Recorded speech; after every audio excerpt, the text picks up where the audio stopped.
Hindi pedagogy class 12। Question देखो एक बार, इसमें स्किल्स का भी कुछ क्वेश्चन होंगे और जनरल क्वेश्चन भी होंगे कुछ।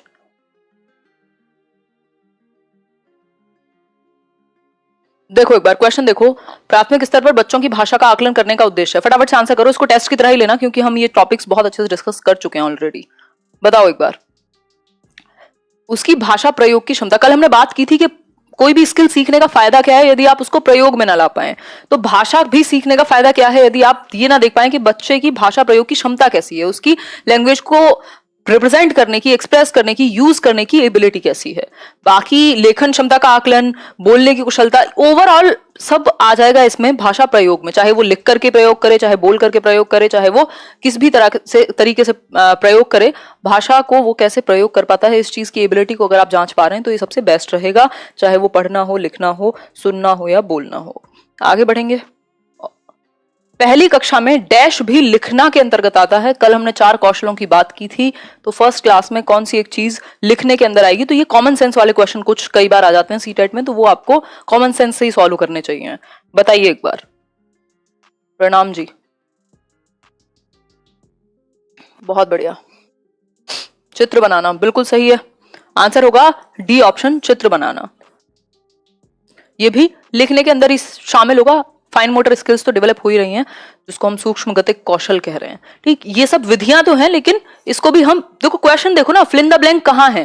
पहली कक्षा में डैश भी लिखने के अंतर्गत ही आता है, तो पहली कक्षा में हम बेसिक चीजों पे बिल्कुल फोकस करते हैं। तो चित्र बनाना भी क्या है, ड्राइंग की जो भी थोड़ा बहुत आप उसको करवा रहे हो वो भी एक तरीके से लिखने का ही हिस्सा है। फाइन मोटर स्किल्स उसकी डेवलप हो रही हैं। आगे बढ़ेंगे नेक्स्ट क्वेश्चन पर। नेक्स्ट क्वेश्चन है, प्राथमिक स्तर पर पढ़ना सीखने में सबसे कम महत्वपूर्ण, लीस्ट इंपॉर्टेंट पूछा है। कई बार हम सबसे महत्वपूर्ण पढ़ लेते हैं और कम भूल जाते हैं, और ऐसा कई बार मेरे साथ भी हो जाता है। तो फटाफट से बताओ कि प्राथमिक स्तर पर क्या सीख रहे हो, कौन सी स्किल पढ़ना, जिसको हम वाचन भी कह रहे थे कल। बहुत बढ़िया।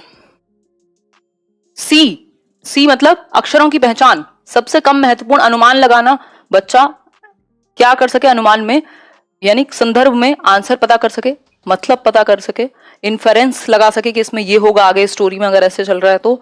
संदर्भानुसार यानी कॉन्टेक्स्ट के अकॉर्डिंग पढ़ने का उद्देश्य भी, लेकिन अक्षरों की पहचान को यहाँ लीस्ट इंपॉर्टेंट माना है ना, क्योंकि हम मान के चल रहे हैं कि शायद हमने पहले उनको ये चीज सिखा दी चली होगी, या फिर बाकी सबको देखा जाए, क्योंकि पढ़ना है तो ऑब्वियस है कि अक्षर की पहचान तो होगी, पढ़ेगा और कैसे वो। लेकिन बाकी 3 ऑप्शंस को देखते हुए लीस्ट इंपॉर्टेंट फिर यही निकल के आएगा, सीटेट के अकॉर्डिंग भी और हमारे भी। आगे बढ़ेंगे। कई बार टेक्निकल हो जाते हैं क्वेश्चंस, तो आपको देखना पड़ेगा सबसे कमजोर ऑप्शन कौन सा है हटाने के लिए कम में। प्राथमिक स्तर पर कौन सी गतिविधि बच्चों की मौखिक अभिव्यक्ति, यानी मौखिक अभिव्यक्ति, लिखित और मौखिक 2 रूप हैं भाषा के, जिसमें मौखिक अभिव्यक्ति में हम बोल करके या फिर सुन करके बात को करेंगे। तो मौखिक अभिव्यक्ति के विकास में, यानी जनरली सुनने और बोलने की ही बात हो रही है, सबसे कम प्रभावी, सबसे कम, लीस्ट, लीस्ट इंपॉर्टेंट क्या है, आंसर कीजिएगा ध्यान से। बहुत बढ़िया।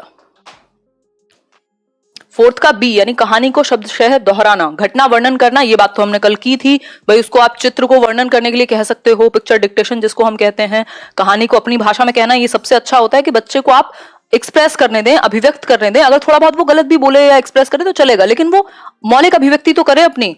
चित्र दिखाकर कहानी कहलवाना, इसमें भी बच्चे का दिमाग एक्टिव होगा, लेकिन कहानी को शब्दशः दोहराने में क्या अभिसारी चिंतन लगेगा, इसमें कोई क्रिएटिविटी नहीं लग रही। ये तो as it is rote learning हो गई कि बिल्कुल शब्द से शब्द, बिल्कुल एज इट इज आपको उस स्टोरी को रिपीट करना है।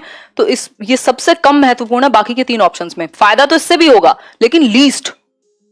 ठीक है बात। आगे बढ़ेंगे नेक्स्ट क्वेश्चन की तरफ। मीता ने सभी बच्चों को एक अनुच्छेद दिया, अनुच्छेद मतलब पैराग्राफ।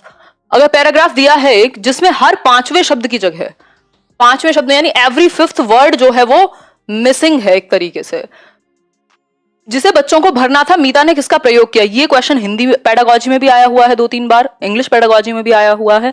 तो ये मैंने जान के इसको इंक्लूड किया है यहां कि आप इन स्किल्स के साथ साथ कुछ कुछ एक्स्ट्रा चीजें भी आपको पता हो कि क्या आसपास का एरिया पूछ सकता है एग्जाम में।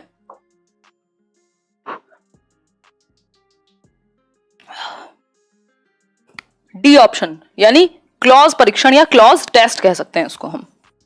ठीक, क्लोज टेस्ट या क्लॉज टेस्ट, जो भी आप कहना चाहें।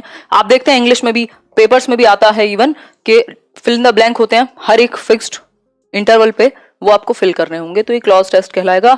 बाकी ये पठन परीक्षण व्याकरण ये नहीं कहलाएगा। तो जब फिल इन द ब्लैंक या फिर एक स्पेस छोड़ के गैप की बात हो तो क्लॉज परीक्षण या क्लॉज टेस्ट, इंग्लिश हिंदी दोनों में। आगे बढ़ेंगे। बच्चों में डैश और डैश के माध्यम से लेखन कौशल का विकास किया जाता है, यानी राइटिंग स्किल की बात हो रही है। डैश और डैश किन दो चीजों के माध्यम से लेखन कौशल यानी राइटिंग स्किल का डेवलपमेंट होगा? बताइए एक बार, राइटिंग स्किल का डेवलपमेंट किन दो चीजों के माध्यम से किया जाएगा?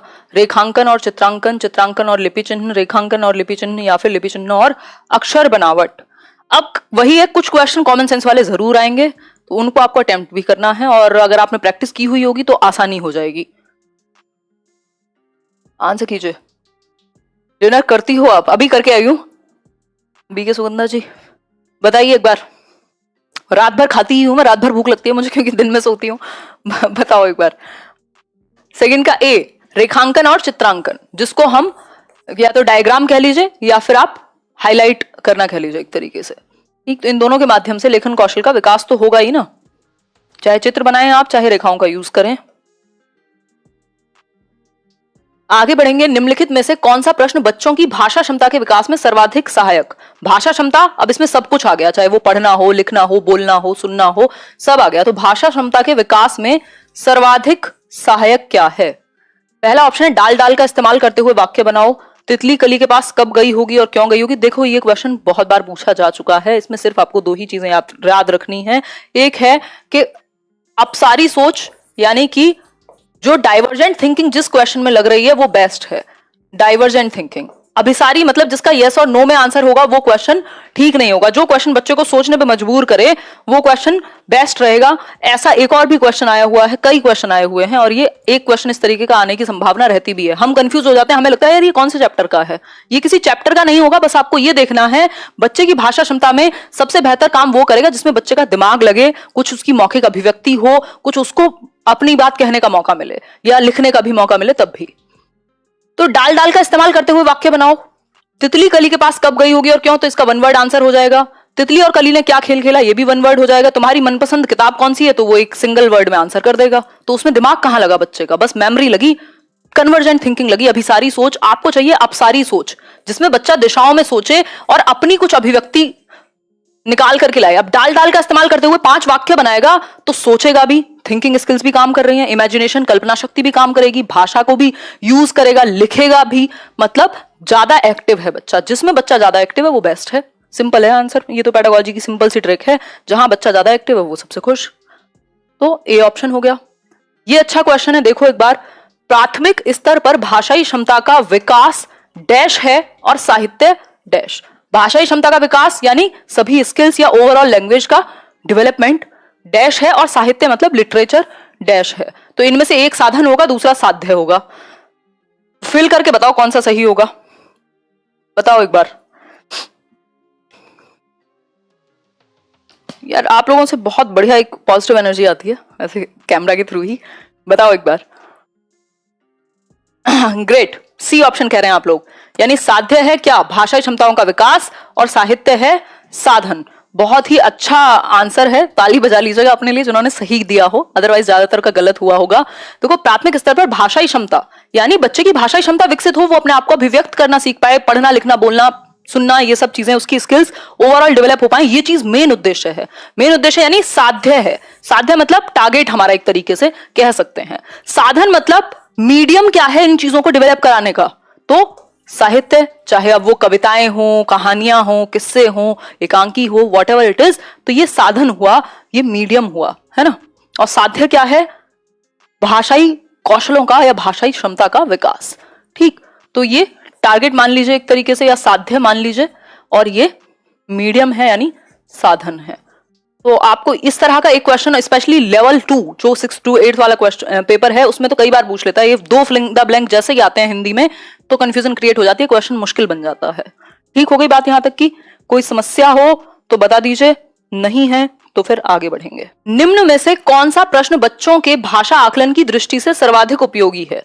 यानी कि आप क्या कर रहे हैं, इवेल्युएट कर रहे हैं उनकी भाषा, यानी उन्होंने कितनी लैंग्वेज सीखी है, कैसे सीखी है, उस चीज के लिए कौन सा क्वेश्चन इंपॉर्टेंट है। अभी मैंने आपको एक ट्रिक बताई थी जिसमें बच्चा एक्टिव होगा, उसकी कल्पना शक्ति लगेगी, उसका डाइवर्जेंट थिंकिंग अपसारी सोच लगेगी, वो बेहतर होगा।